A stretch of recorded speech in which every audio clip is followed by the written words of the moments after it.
Olá, amigos do programa Seu Sorriso. Mais uma segunda-feira, né? Mais um programa. Lembra todos, programa inédito, segunda, 8h30 da noite. Durante a semana tem as reprises aqui na TVC News. Vai passar de manhã, vai passar parte da tarde, vai passar à noite. Eu aproveito e agradeço a audiência de todos vocês.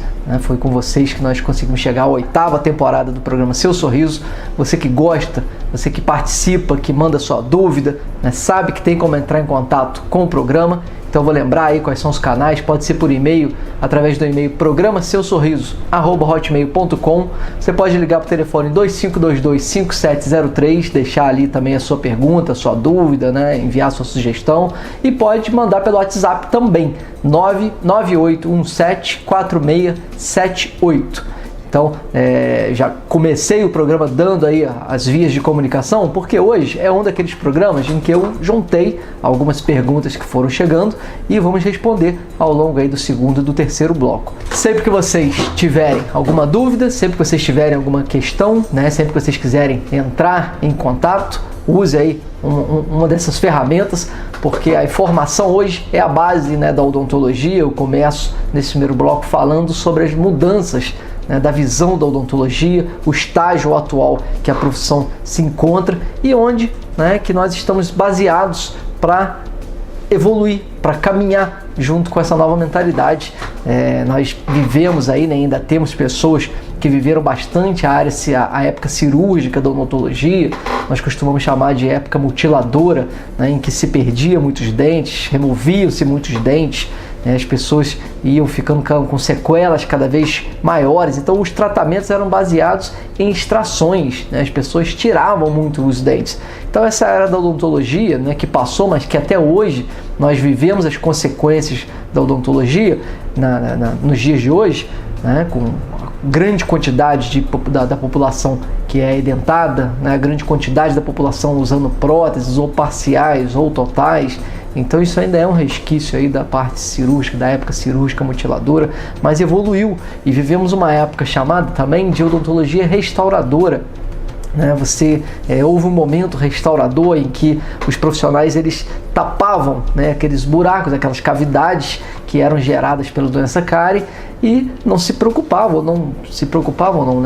tinham tanto conhecimento sobre os motivos que levavam ao aparecimento daqueles buracos, daquelas cáries.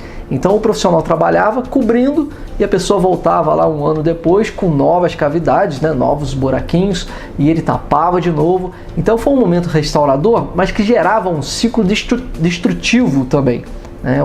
Havia uma destruição de tecido dentário muito grande, porque o dentista tapava aquele buraco, mas o processo da doença ele não era atacado. O que era atacado era só a sequela, só a consequência dessa doença. Então, em consequência disso, nós tínhamos um ciclo aí destruidor em que criava-se um buraco, o dentista limpava aquilo tudo, fazia a restauração, a pessoa ia para casa, não tinha muitas informações, aquela doença cárie que já estava instalada, ela continuava ativa, continuava destruindo, a pessoa voltava ao consultório, era mais um buraco, ele cuidava daquele buraco e aquilo ia ficando cada vez maior até que se perdia o dente, e acabava levando para a época passada, que é a parte cirúrgica. Isso aí é uma época em que você também já ficou para trás. Eu não falo que ficou para trás as restaurações, mas a visão. Então hoje nós trabalhamos com a visão preventiva, porque ao longo do tempo, conforme os estudos foram avançando, a dinâmica das doenças elas começaram a ser entendidas e junto com isso começou a ser entendido como seria feito a parte preventiva. E é basicamente em cima da informação. Nós precisamos passar informações para vocês, para que vocês entendam como tudo funciona, para que vocês trabalhem de forma preventiva, evitando que essas sequelas apareçam, então evitando o desenvolvimento da doença em si, atacando o problema e não a consequência. A gente ataca o que está causando o buraco e não ataca o buraco em si. Então quando vocês olham, vão no consultório, faz aquela avaliação, o dentista procura ali um sinal de doença cárie, mas está sempre orientando vocês com formas de escovação, sobre maneiras que você tem para ter uma alimentação menos cariogênica, como limpar bem os dentes, o período que deve ser feito de acompanhamento no consultório. Então conforme você vai prevenindo, aquele problema deixa de surgir. E hoje, a geração que nós temos aí, né, dos jovens, de adolescentes, até de adultos também, eles vêm passando por um momento livre de cárie. Tá? Isso é possível. Você chega lá com 20, 25, 30 anos e aquilo foi sendo trabalhado, né, durante toda a vida, desde quando eu era criança, de quando eu era bebê, quer dizer, os pais conscientizaram da importância de prevenir a doença, acompanhavam no consultório e ele foi evoluindo. Ele passou pela primeira infância, né, pela dentição decida, aqueles dentinhos de leite todos sem nenhum problema, trocou os dentes, recebeu os dentes permanentes e continuou sem problema. Então, esse é o estágio da nossa profissão. Para você, né, que está assistindo, isso é possível. Tá? Muitas vezes as pessoas perguntam se, conforme vai envelhecendo, né, os dentes vão caindo, vão tendo problemas. Isso não é uma obrigação. Tá? Você pode chegar, né, na terceira idade com seus dentes intactos, sem ter, né, o problema de cárie, sem ter doença periodontal. Vamos trabalhar firme em cima da prevenção. Esse é o estágio da odontologia. Tá? Se você tiver alguma dúvida a respeito desses assuntos, né, quer comentar, quer contar uma história que aconteceu com você, entre em contato aí pelo nosso e-mail, pelo telefone ou pelo WhatsApp 998174678, que nós vamos conversar, vamos discutir aqui da mesma maneira que faremos agora no segundo e no terceiro bloco. Então não saiam daí que tem muitas questões para serem conversadas. Volto já. Emocione e surpreenda quem você ama com lindas telemensagens e as mais belas cestas. Mensagens de aniversário, amizade, evangélicas, infantis, românticas e mensagens para datas especiais. Uma mensagem é um presente que dura para sempre. Disque Mensagens 2523 6243 2523 2236. Disque Mensagens, fazendo dos seus dias especiais ainda mais emocionantes.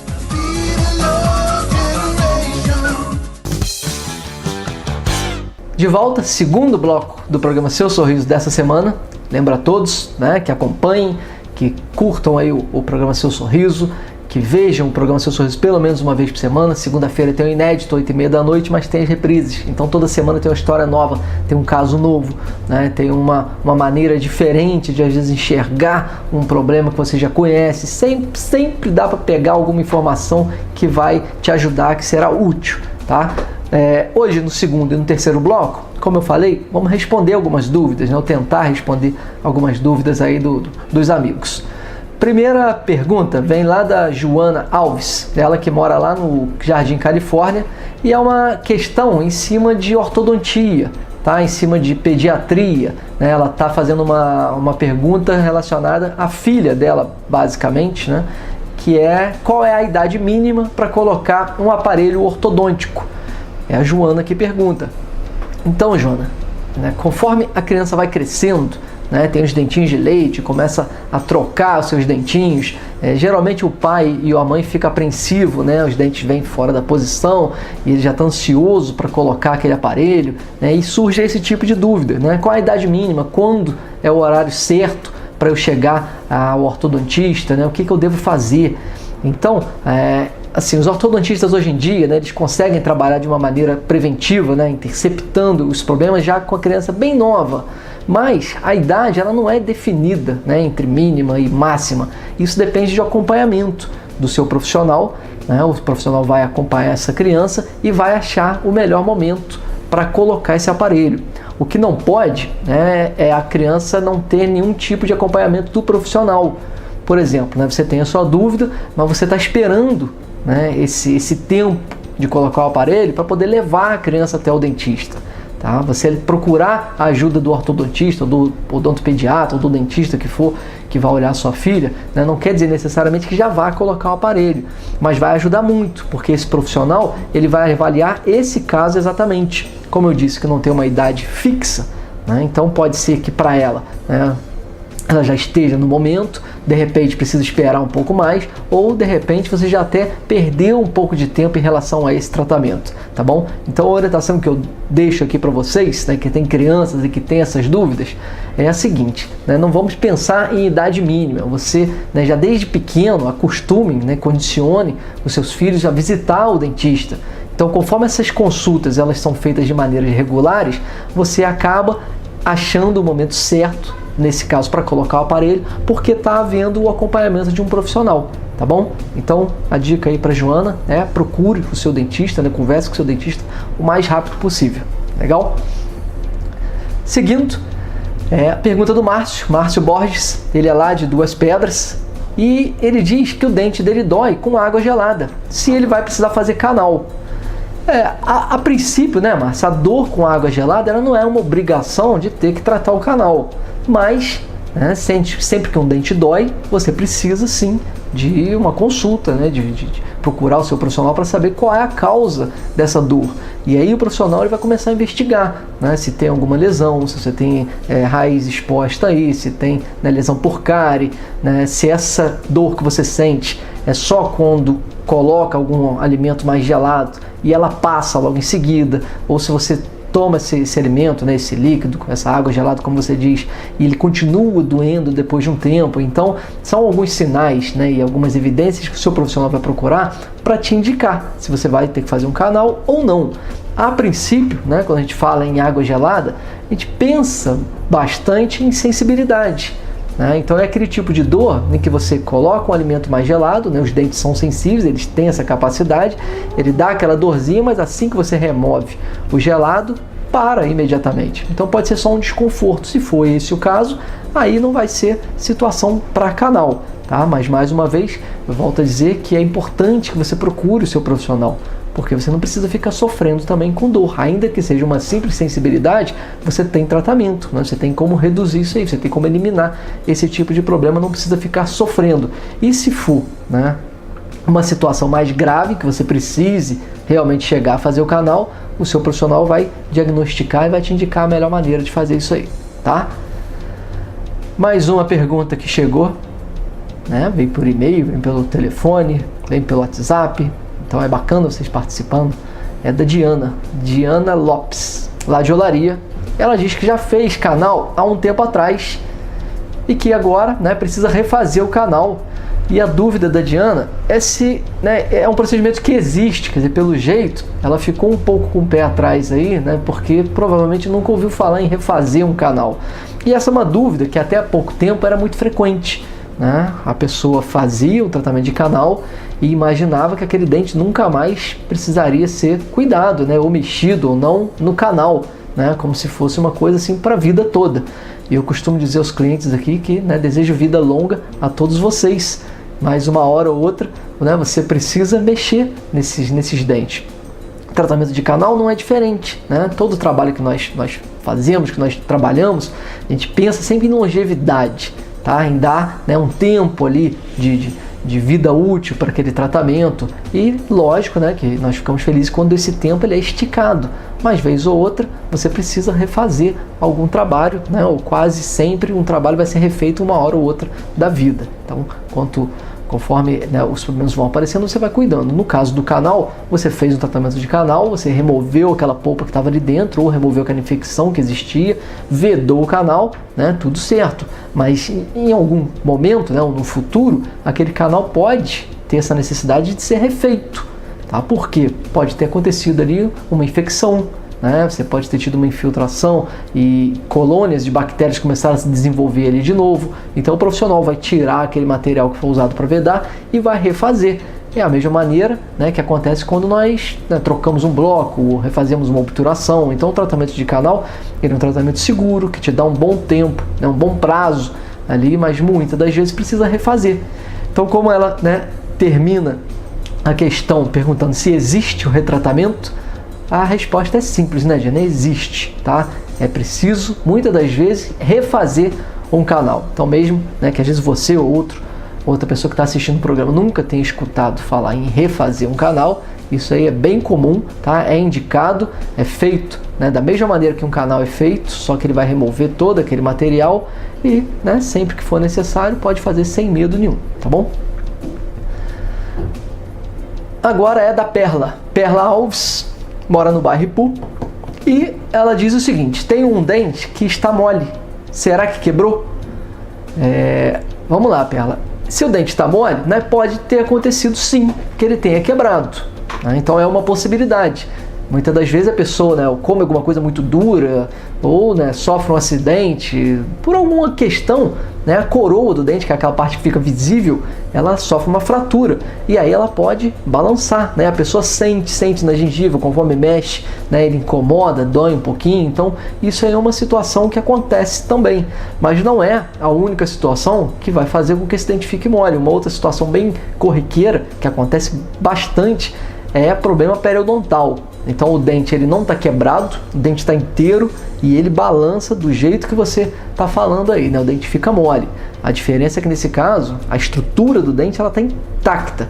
O problema está no suporte dele, no que liga esse dente ao osso. Quer dizer, o osso foi perdido, perdeu o ligamento, já não tem mais, né, aquele suporte que prendia o dente firmemente ao osso, então ele começa a ficar mole. Quer dizer, indo aí em direção à sua questão, né, será que quebrou? Pode ser, você vai precisar fazer a consulta com o seu dentista, né, se ele tiver quebrado, tiver fraturado. Esse pedaço vai ser removido e o dentista vai avaliar o que sobrou de raiz para ver se tem como ser aproveitada. Se for o caso, né, faz canal, coloca um pino, faz uma coroa, resolve o seu problema. Se a questão, né, de repente, ele não está quebrado, mas está mole, aí, né, o profissional vai avaliar, de repente te encaminhar para um periodontista e ver a que ponto chegou essa perda óssea para ver se esse dente tem como ser mantido na boca ou não, tá? A última do bloco é em relação a escurecimento de dente do Jackson Freeman, lá do Cônego. Ele diz que o dente dele escureceu, se tem tratamento para isso. E geralmente tem, né, Jackson? Vamos primeiro aí, né, quando você procurar o seu dentista, ele vai tentar entender qual foi o motivo desse escurecimento, qual é o grau desse escurecimento, né? E o tratamento, ele pode ir aí desde um simples clareamento, né? Eu falo simples porque é o tratamento mais conservador que temos esteticamente, então você pode clarear e ele vai voltar para a tonalidade que você quer, ou você pode chegar a ter que fazer, né, algum trabalho com prótese, né, desgastar a frente desse dente, né, tirar um pouco desse dente para cobrir com uma porcelana. Então, né, se ele escureceu, vamos ver o que aconteceu, por que aconteceu e qual é o grau desse escurecimento. Agora, quando você pergunta ali se tem tratamento, aí, né, a resposta é clara e é direta. Tem tratamento, sim. O que nós fazemos é estudar bem esse caso antes para indicar para você qual é a melhor solução nesse sentido, tá? Então procure o seu dentista, conversa com ele que ele vai conseguir resolver o seu caso, não tenho dúvida disso, tá bom? Espero que vocês tenham gostado desse bloco, bastante questões, né, que são interessantes, são corriqueiras, muitas das vezes iluminam um pouco as mentes de vocês. No terceiro bloco eu respondo a mais perguntas, então não saia daí, que eu volto já. Emocione e surpreenda quem você ama com lindas telemensagens e as mais belas cestas. Mensagens de aniversário, amizade, evangélicas, infantis, românticas e mensagens para datas especiais. Uma mensagem é um presente que dura para sempre. Disque Mensagens 2523 6243 2523 2236. Disque Mensagens, fazendo dos seus dias especiais ainda mais emocionantes.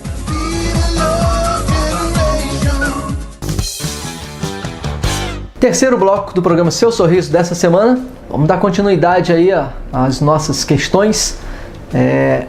De cara, a pergunta da Bárbara de Araújo, ela que mora no Cordoeira. E a pergunta dela é a seguinte: a minha mãe tem 70 anos, ela pode fazer implantes?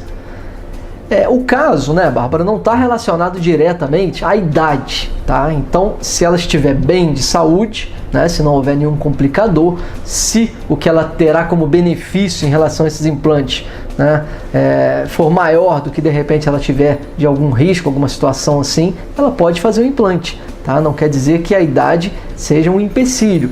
Às vezes nós temos pessoas, né, com a idade inferior, bem mais novas, e que trazem, né, uma situação em que é bem mais complexo fazer uma cirurgia do tipo de implante e que acaba muitas das vezes até contraindicando, né, ou sendo adiada. Agora, com 70 anos, o que ela vai fazer são todas aquelas avaliações, né, aqueles exames, e com isso é feito todo um estudo ali de risco para fazer essa cirurgia. Se ela estiver, né, bem, se ela estiver apta, a idade não vai ser um problema, tá? Então a pergunta da Bárbara é muito boa, porque a gente já, né, limita isso aí e separa. Quer dizer, a condição para fazer um implante ou para qualquer tipo de cirurgia odontológica não tem a ver exatamente com idade, mas sim com a situação de saúde de uma maneira geral desse paciente, tá?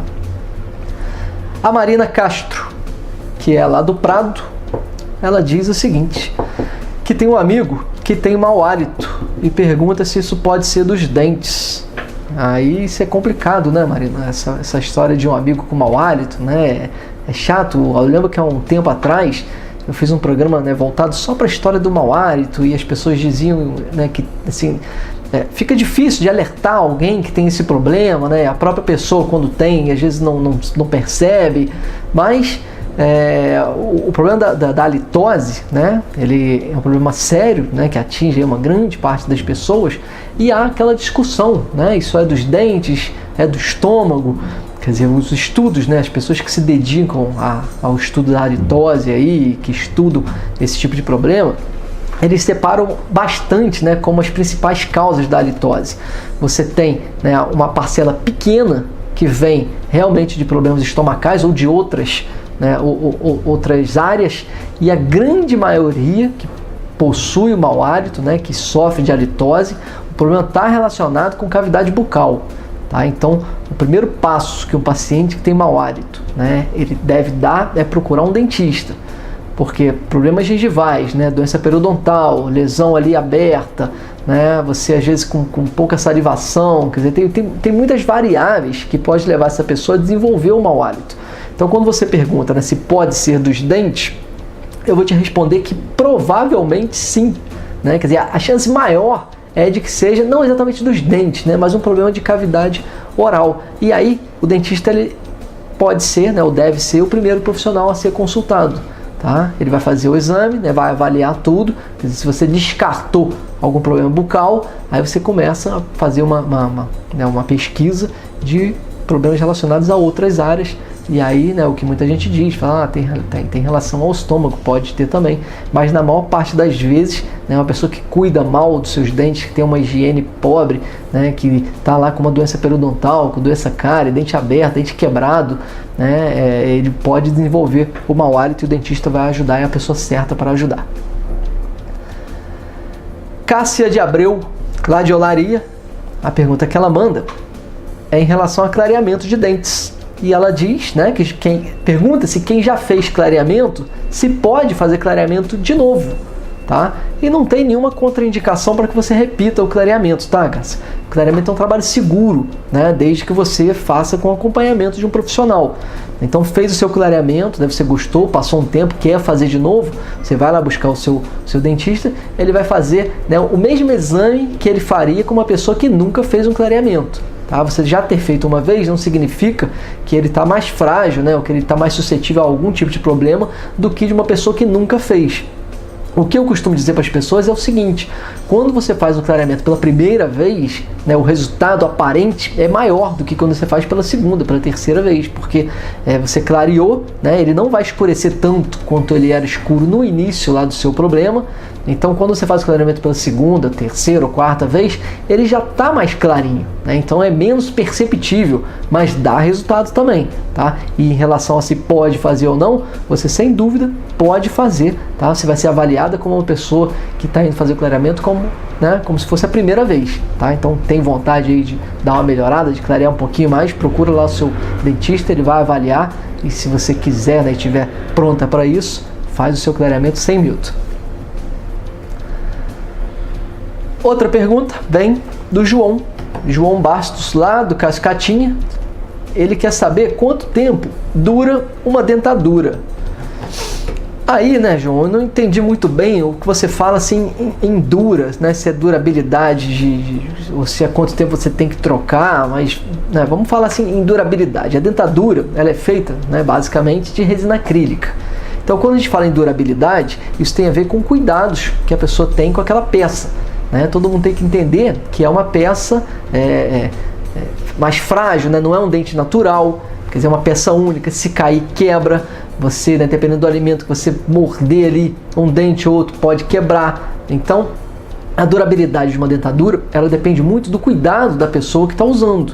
Não tem aquela, né? Falar, coloquei ali as próteses da dentadura e vou sair comendo tudo, vou mastigar osso, vou comer torresmo, não sei, né? Vai comer esse tipo de alimento, assim que você vai reduzindo a vida útil da prótese. Deixar cair, né? Ela vai quebrar. Então, em relação a quanto tempo vai durar, é complicado dizer, tá? Ela vai sofrendo um certo desgaste ao longo dos anos. E isso é esperado, né? Pelo atrito com o dente antagonista, né? Ou de cima ou de baixo. Então ela vai gastando. O que nós costumamos dizer é que ela tem um tempo de vida útil. Então, se você tem uma prótese que está inteira, que nunca caiu, que nunca quebrou, mas que já está lá com 4 ou 5 anos de uso, aí sim, né, a odontologia recomenda que você troque essa peça, porque com esse tempo de uso, provavelmente é uma peça que já está bastante impregnada, né, com fungos, com bactérias, ela já está manchada, então está na hora de fazer essa troca. Os dentes provavelmente já gastaram também, então teve redução de dimensão, né, vertical, por esse motivo. Aí, né, se você estiver falando em durabilidade nesse sentido, o que a gente aconselha é de 4 a 5 anos. A pessoa, quando coloca uma dentadura, ela tem, né, uma falsa sensação também de que não vai precisar mais do dentista. E está errado. Você fez uma prótese, colocou a dentadura, a cada ano, né, é bom que você faça os acompanhamentos. Então, mesmo que você não tenha dentes, mas o dentista cuida de cavidade oral, né? Essa prótese que foi colocada, ela precisa também de acompanhamento, né? Os tecidos de suporte precisam ser acompanhados, então você precisa continuar indo ao consultório. Se você estiver fazendo esse controle, né? Se você estiver visitando regularmente o seu dentista, ele vai te dizer qual é o melhor momento para trocar essa dentadura, tá bom? E, por último, a Ana Clara, da Village, ela diz que acha os dentes dela muito pequenos, se tem como aumentar. Bom, imagino que você está falando, né, dos dentes da frente ali, né, os dentes mais curtinhos, mais estreitos, e tem como aumentar sim, né? Você vai, provavelmente, se você diz que ele é pequeno, provavelmente tem aqueles espaços entre um dente e outro, né, são os diastemas, e esses aumentos eles podem ser feitos tanto com resina quanto com porcelanas. Tá? O seu dentista, né, o dentista da área estética que vai te acompanhar, ele vai medir, né, o tamanho desse arco, vai medir o tamanho dos dentes, vai calcular esses espaços, vai gerar uma proporção entre os dentes, né, vai te apresentar um plano de tratamento, mas você provavelmente vai conseguir resolver o seu problema sim. Eles são pequenos, né, tem como aumentar desde que haja espaço para isso. Então, o mais importante é você buscar lá o seu profissional, conversar, explicar bem o que você não gosta do seu sorriso. Esse profissional vai avaliar, né, e vai entender essa situação para te passar se o que você quer é realmente possível de ser feito ou não. Tá? Como você fala que eles são muito pequenos, eu imagino que tem sim como aumentar, mas cada caso é um caso, né? E como a gente acaba aqui dando algumas respostas sem olhar, né, a resposta fica um pouco aberta, muitas das vezes, né, fica generalizada, mas para as pessoas que têm dentes pequenos, né, e querem aumentar, a odontologia tem solução sim, tá legal? Então procura o seu profissional, conversa com ele, que eu acho que você vai ficar feliz. Bom, as perguntas dessa semana terminaram, né? Eu espero que vocês tenham gostado, que alguma dessas perguntas tenha, né, servido aí para clarear um pouco as ideias de vocês. Se você ficou com alguma dúvida, entre em contato, programa seusorriso@hotmail.com, telefone 25225703 ou pelo WhatsApp 998174678. Participe, envie aí a sua dúvida, a sua sugestão, porque é dessa maneira, né, que eu vou tentando passar mais informações para vocês. E como falei lá no primeiro bloco, a odontologia preventiva, né, esse momento preventivo que vivemos é baseado em cima de informação, e informação é o que vocês vão recebendo aqui no programa Seu Sorriso, tá? Próxima segunda-feira, 8h30 da noite, tem mais, e eu espero todos vocês lá. Tchauzinho!